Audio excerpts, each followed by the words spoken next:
Friends, આજે હું તમારા માટે કેકની એકદમ સરળ અને ક્વિક રેસીપી લઈને આવી છું. એગલેસ કેક છે, જેને આપણે કઢાઈમાં જ બનાવીશું. અને છતાં પણ કેક એકદમ જાળીદાર અને એકદમ સ્પોન્જી બને છે.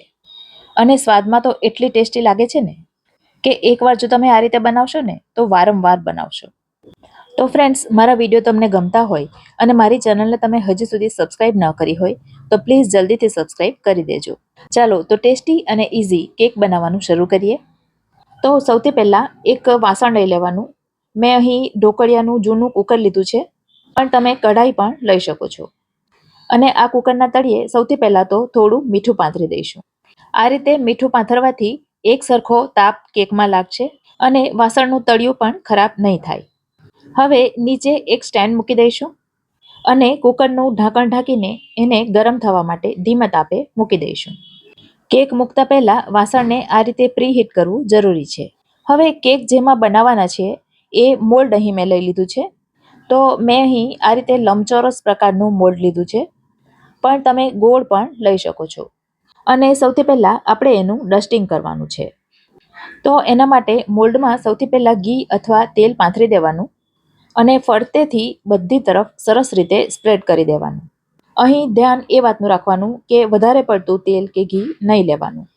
જો વધારે પડતું ઘી અથવા તેલ લઈ લેશો તો કેક થોડી બેસી જશે.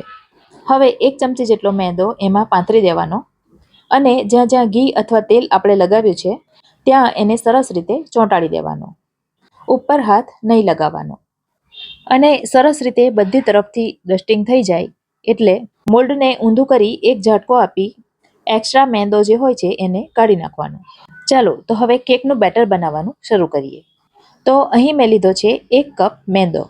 મેંદાના બદલે તમે ઘઉંનો લોટ પણ લઈ શકો છો અને અડધો ઘઉંનો લોટ અને અડધો મેંદો પણ લઈ શકો છો.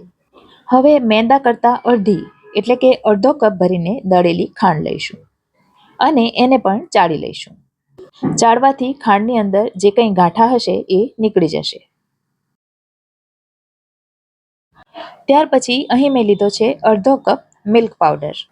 મિલ્ક પાવડરના ડેરી વ્હાઇટનરના જે સૌથી નાના પાઉચ આવે છે એમાંથી 3 પાઉચ મેં અહીં લીધા છે. ત્યાર પછી હાફ ટીસ્પૂન લીધો છે બેકિંગ પાવડર. બેકિંગ પાવડર કોઈ પણ કિરાણા શોપમાં સરળતાથી મળી જાય છે. તમને બતાવી દઉં, આ બેકિંગ સોડા નથી, પણ બેકિંગ પાવડરનું આ પ્રકારનું પેકેટ આવે છે. હવે લઈશું હાફ ટીસ્પૂન ખાવાના સોડા. ભજીયા, ખમણ, ઢોકળા વગેરેમાં જે સોડાનો આપણે ઉપયોગ કરીએ છીએ આ એ જ સોડા છે. હવે અડધો કપ ભરીને લીધી છે તાજી મલાઈ. દૂધ ઉપર જે ફ્રેશ મલાઈ આવે છે એ જ અહીં ઉમેરી દેવાની. અને ત્યાર પછી અડધો કપ ભરીને ઉમેરીશું દૂધ. ન તો વધારે ગરમ કે ન એકદમ ઠંડુ, રૂમ ટેમ્પરેચરનું હોય એવું દૂધ લેવાનું. અને સાથે જ ઉમેરીશું 5 ચમચી ભરીને એટલે કે 1/4 ટીસ્પૂન વેનીલા એસન્સ. વેનીલા સિવાય બીજું કોઈ પણ એસન્સ તમને પસંદ હોય તો એ પણ ઉમેરી શકો. અને એસન્સ ન ઉમેરવું હોય તો સ્કીપ પણ કરી શકો છો. પણ એસન્સ ઉમેરવાથી કેકનો ફ્લેવર સારો આવે છે. તો જો તમારી પાસે અવેલેબલ હોય તો ચોક્કસ ઉમેરવાનું. હવે બધું એક જ ડિરેક્શનમાં સરસ રીતે મિક્સ કરી લેવાનું, જેથી ખાંડના, મેંદાના કે મિલ્ક પાવડરના કોઈ પણ પ્રકારના ગાંઠા ન રહે.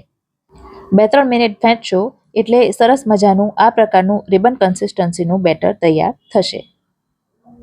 તો આ પ્રકારનું બેટર હોવું જોઈએ. આના કરતાં ન વધારે ઢીલું કે ન વધારે કઠણ. હવે કેકને વધારે ટેસ્ટી અને દેખાવમાં ખૂબ જ સરસ બનાવવા માટે એમાં આપણે થોડી તૂટી ફ્રૂટી ઉમેરીશું. તૂટી ફ્રૂટી ખાસ ઉમેરજો ફ્રેન્ડ્સ. એનાથી કેક એકદમ ટેસ્ટી બને છે અને દેખાવમાં એટલી સરસ બને છે કે કોઈ કહી પણ નહીં શકે કે આ ઘરે બનાવેલી કેક છે. 5 કપ ભરીને તૂટી ફ્રૂટી મેં ઉમેરી હતી, પણ હજી મને ઓછી લાગે છે તો મેં થોડી તૂટી ફ્રૂટી ફરી પાછી ઉમેરી છે. હવે આ તૈયાર કરેલા કેકના બેટરને તૈયાર કરેલા કેક ટીનમાં ઉમેરી દઈશું.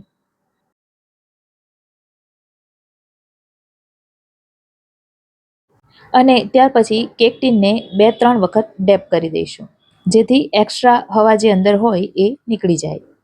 ચમચીથી બેટરને થોડું ફેલાવી દઈશું. આવું કરવાથી કેક ઉપરથી વધારે પડતી રાઉન્ડ નહીં થશે અને ઉપર તિરાડ ઓછી પડશે.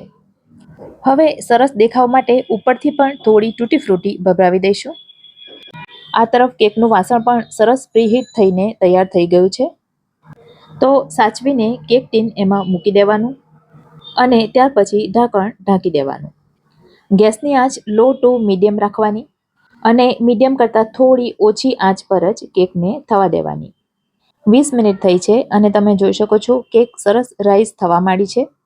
કેક ખીલતા જોવાની સરળતા રહે એના માટે જ મેં ટ્રાન્સપરન્ટ ઢાંકણ લીધું છે. હવે 30 મિનિટ થવા આવી છે અને કેક સરસ ખીલી રહી છે. આટલી ક્વોન્ટિટીમાં કેકને તૈયાર થતાં 40થી 45 મિનિટનો સમય લાગે છે. જો તમે ઓવનમાં કેક બનાવવાના હો તો 180 ડિગ્રી પર ઓવનને પ્રીહીટ કરીને 40થી 45 મિનિટ આપી દેવાની. કેક તૈયાર થશે એટલે ઉપરનું પર થોડું ડાર્ક થઈ જશે અને થોડું હાર્ડ થઈ જશે. તમે જોઈ શકો છો ખૂબ જ સરસ કેક બનીને તૈયાર થઈ છે અને કેટલી સોફ્ટ તૈયાર થઈ છે એ પણ તમે જોઈ શકો છો. હવે કેકની સાઇડ્સ તો લગભગ અલગ થઈ જ ગઈ હોય છે, પણ છતાં પણ છરીથી એને થોડી અલગ કરી લેવાની. હવે એને ઊંધી કરીને થોડું ડેપ કરશો એટલે એ તરત જ છૂટી થઈ જશે અને તમે જોઈ શકો છો ખૂબ જ સરસ સ્પોન્જી કેક બનીને તૈયાર થઈ છે. હવે એ થોડી ઠંડી થાય ત્યાર પછી આપણે એના પીસીસ કરીશું.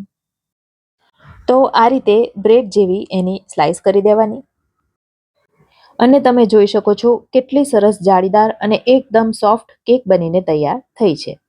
તો હવે બહારની મોંઘી કેમિકલવાળી કેક ખાવા કરતાં બાળકોને આ રીતે ઘરે જ કેક બનાવીને આપજો.